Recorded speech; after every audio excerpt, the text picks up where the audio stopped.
이사야서 58장 1절로 11절까지 1절에 물된 동산 같고 마르지 않는 샘물 같다라고 이렇게 말하고 있습니다. 2024년도의 주제의 말씀인 것입니다. 2024년도에는 이 말씀대로 저의 삶 가운데 이루어질 것을 저는 분명히 확신합니다. 2024년도에 이제 선교사 홈타운에서 생활을 하게 되옵니다. 이 선교사 홈타운에는 은퇴한 선교사들이 한데 모여서 생활하는 그러한 공동체 마을인 것입니다. 물된 동산 같고 끊이지 않는 샘물 같다. 이 말씀이 올 한 해에 2024년도에는 하나님의 귀한 말씀이 그대로 이루어질 것을 확신합니다. 자, 이 세 가지의 말씀으로 결론을 맺고 있는 것이죠. 하나님께서 인도해야만 된다는 것입니다. 하나님께 인도함을 받지 못하고 어떻게 우리가 물된 동산 같고 물이 끊이지 않는 샘물이 될 수가 있겠습니까? 이것은 말이 되지 않는 것이죠. 첫 번째는 하나님의 인도하심을 받는다라는 것입니다. 그리고 두 번째는 뭐냐? 마른 땅에서도 심령이 기갈되지 아니하고 심령의 영혼의 만족함을 얻고 뼈가 단단하게 굳는다. 이것은 무엇을 의미하고 있습니까? 하나님의 말씀만이 우리에게 우리의 영혼이 메마른 심령에 가란 심령에 만족함을 줄 수 있다는 것입니다. 뼈가 굳는다. 하나님의 말씀만이 우리를 힘있게 능있게 한다라는 것입니다. 그래서 올 한 해는 2024년도 새해에는 이 말씀을 듣는 모든 무리들에게 임하기를 간절히 바라는 것입니다. 물된 동산 같다. 리베 진치우 관락의 흥. 물이 끊어지지 않는 샘물이다. 끝인치우 라오베따의 쭈이쪼아. 바로 이와 같은 우리의 삶이 되어질 것을 축복합니다. 자, 그러려면 먼저 전제 조건이 있습니다. 우리의 믿음과 우리의 신앙생활이 거짓된 것을 다 버려야 된다는 것입니다. 1절의 말씀, 무엇하고 지금 이사야 선지자에게 하나님의 말씀이 떨어졌습니까? 경고하라, 힘있게 외쳐라, 나팔 소리처럼 바로 이스라엘 백성들의 그 허물의 죄를 알리고 그들의 죄를 낱낱이 토해내서 회개의 자리로 오라라고 이렇게 말하고 있는 것입니다. 자, 그들이 마치 공의를 행하고 하나님의 규례를 저버리지 않는 민족이나 되듯이 날마다 나를 찾고 나의 길을 알기를 좋아한다. 그들이 무엇이 공의로운 판단인가를 나에게 묻고 하나님께 가까이 나아가기를 즐거워한다. 이스라엘 백성들은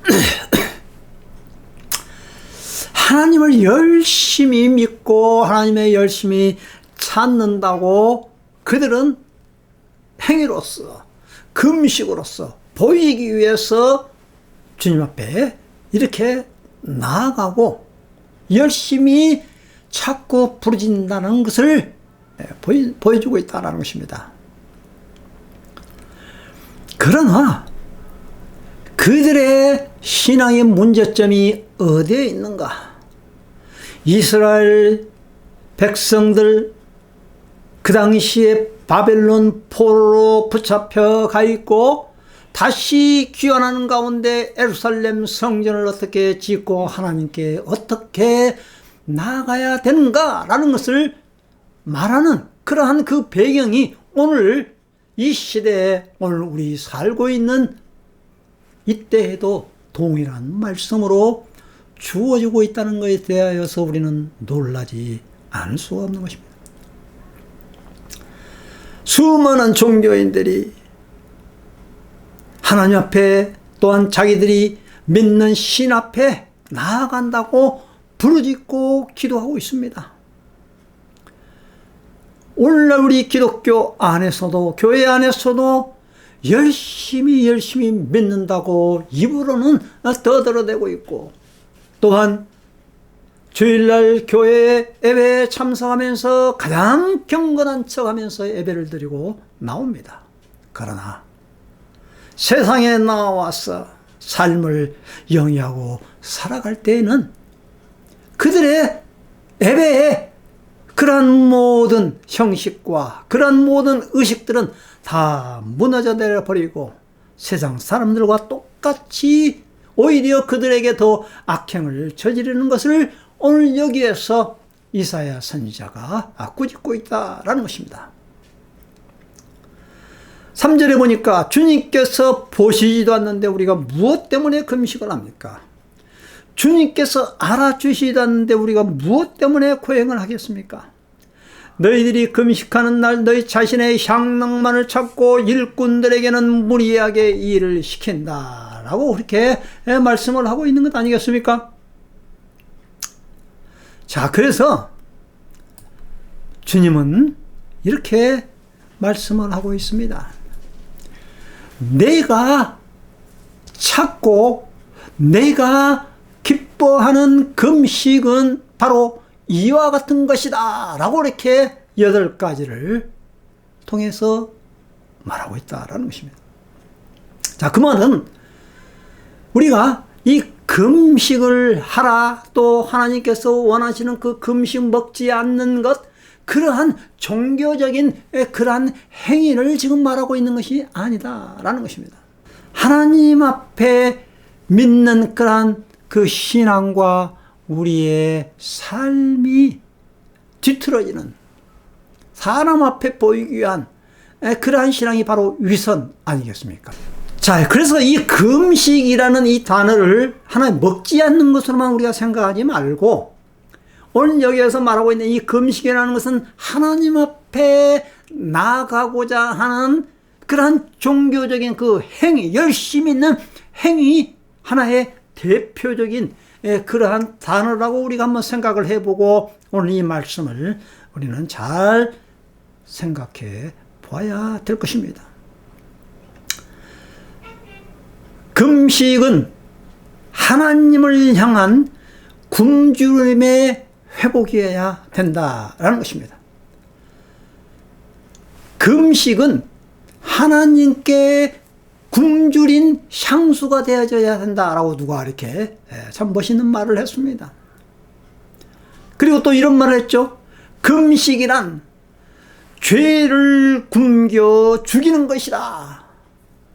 그러니까 이 금식이라는 것은 하나의 안 먹고 자기의 육체를 고통 가운데 내몰아서 하나님 앞에 더 향하는 그런 끊임없는 그러한 그 향하는 진실한 그 열망으로 가득 채워져야 된다라는 것이죠.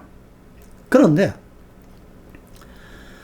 금식은 하면서 오히려 이웃 사람에게는 세상에 나아가서는 더 핍박을 가하게 되고 더 압제를 가하게 되고 사랑을 베풀지 않는 이웃 사람에 대해서 무시해버리는 하나님께만 향하는 그런 금식은 이것은 진정한 금식이 아니다라는 것입니다. 내가 하나님 앞에 열심히 나아가는 것만큼 우리가 이웃 사랑에 대한 뜨거운 사랑이 같이 연결되어져야 된다라는 것입니다. 이것을 말하고 있는 것입니다. 종교적인 그 행위와 그리고 이 신앙적인 그 행위 이것이 우리의 그 믿음과 우리의 삶이 일치가 되어져야 된다는, 일치가 되지 않으면 그게 바로 위선이다라는 겁니다. 깨허, 제목은 깨허. 이것이 바로 하나님을 거짓으로 믿는 그러한 신앙으로 전락하게 되어진다라는 것을 말하고 있다는 것입니다. 마태복음 25장 35절에 이렇게 말하고 있습니다. 너희는 내가 줄 때 내게 먹을 것을 주었고 목마를 때 마실 것을 주었으며 나그네 되었을 때 영접하였고 헐벗을 때 입을 것을 주었고 병들어 있을 때 돌보아 주었고 감옥에 갇혀 있을 때 찾아 주었다. 이것이 바로 주님께 행한 것이다. 지극히 적은 소자에게 행한 것이. 자, 우리는 이것을 볼 때 바로 이 말씀을 묵상해 보면서 주님께서 우리들에게 원하시고자 하는 그 금식이 무엇이냐라는 것입니다. 너희가 다투고 싸우면서 금식을 하는데 이렇게 못된 그 주먹질을 하고 그리고 너희의 목소리를 저 높은 곳에 들리게 할 생각이 있다면 오늘과 같은 이런 금식을 해서는 아니 된다 라고 이렇게 본문의 말씀에서 말하고 있는 것입니다. 누가복음 18장 12, 13절에도 바리새인들은 이렇게 말합니다. 나는 일에 2번씩 금식한다. 그렇게 말하고 있죠. 그런데 세리는 뭡니까? 멀찍이 서서 하늘을 우러러볼 염두도 못 내고 가슴을 치며 아 하나님 이 죄인에게 자비를 베풀어 주십시오. 이렇게 하나님 앞에 겸손한 마음으로 기도한 그것이 주님 앞에 올바르게 나아가는 기도의 내용이다라는 것입니다. 이사야 58장 5절에 이렇게 말하고 있습니다. 이것이 어찌 내가 기뻐하는 금식이겠느냐? 이것이 어찌 사람이 동의하며 괴로워하는 날이 되겠느냐? 바로 내가 기뻐하는 금식은 6절에 분명하게 말하고 있는 것입니다. 자, 6절의 말씀을 한번 보실까요? 하나님이 기뻐하는 것, 바로 이것은 아까 제가 이야기했죠. 이 금식이라는 이 단어가 우리의 신앙생활의 대표적인 그 단어라고 한다면 신앙생활, 주님이 기뻐하시는 이 참된 신앙생활은 무엇이냐라는 겁니다. 부당한 결박을 풀어주는 것, 멍에의 줄을 끌어주는 것, 압제받는 사람을 놓아주는 것, 모든 멍에를 꺾어버리는 것, 바로 또 7절에 나옵니다. 굶주린 사람에게 너의 먹거리를 나누어 주고 떠도는 불쌍한 사람, 바로 그러한 사람을 집에 맞아들이는 그러한 것이 아니냐라는 것입니다. 헐벗은 사람을 보았을 때 그들에게 옷을 입혀주고 그리고 친척들 너의 고립을 피하여 도와달라고 할 때 숨지 않는다. 이것이 주님이 기뻐하시는 금식이다라는 것입니다. 이 얼마나 멋있는 그러한 하나님의 말씀이겠습니까? 내가 기뻐하는 금식 8가지 이렇게 말하고 있습니다. 이와 같은 것이 주님을 기쁘시게 하는 참된 믿음 생활이라는 것입니다. 자, 이와 같이 하면은 아까 제가 처음에 이야기했던 그 주제처럼 물된 동산 같고 끊이지 않는 샘물 같다라고 말했던 것처럼 58장 8절에 그리하면 내 빛이 새벽 햇살처럼 비칠 것이며 내 상처가 빨리 나을 것이다. 내 의를 드러내실 분이 내 앞에 가실 것이며 주님의 영광이 내 뒤에서 호위할 것이다 라고 이렇게 말하고 있는 것입니다. 58장 9절이 이렇게 또 말하고 있습니다. 그때에 네가 주님을 부르면 주님께서 응답하실 것이다. 내가 부르짖을 때 주님께서 내가 여기 있다 하고 대답하실 것이다. 네가 너의 나라에서 무거운 몽에와 온갖 폭력과 폭언을 없애버린다면 네가 너의 정성을 굶주린 사람에게 쏟으며 불쌍한 자의 소원을 충족시켜주면 너의 빛이 어두움 가운데서 나타나며 캄캄한 밤이 오히려 대낮같이 될 것이다. 주님께서 우리에게 이와 같은 약속의 말씀을 해 준 것입니다. 이 얼마나 위로의 말씀이며 이 얼마나 우리를 참으로 영혼을 만족시키고 소생시키는 그런 축복의 말씀입니까? 주님께서 너를 늘 인도하시고 메마른 곳에서도 너의 영혼을 충족시켜 주시며 너의 뼈마디에 원기를 주실 것이다. 너는 마치 물된 동산처럼 되고 물이 끊어지지 않는 샘처럼 될 것이다.